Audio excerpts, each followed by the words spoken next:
আমরা করছিলাম শ্যুট, আর দেখো শ্যুটের মাঝখানে কিন্তু অঙ্কন মুরগির বাচ্চা নিয়ে চলে এসেছে, মানে ওর মায়ের কাছে নিয়ে এতটা পোষ মানিয়ে ফেলেছে যে ওর পোষ মেনে গেছে।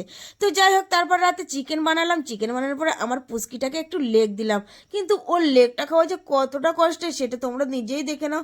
দেখো দাঁত দুটো তো ভেঙে গেছে সামনে, আর ও খেতেও পারছিল না, বললো মামা আমার তো খেতে খুব কষ্ট হচ্ছে। তো কি আর করবে, এটা তো বয়সের কালে সবার উঠবে না। তো দেখো চিকেনটা কীভাবে খাচ্ছে, এই সাইড ও সাইড এই করে করে খাচ্ছে।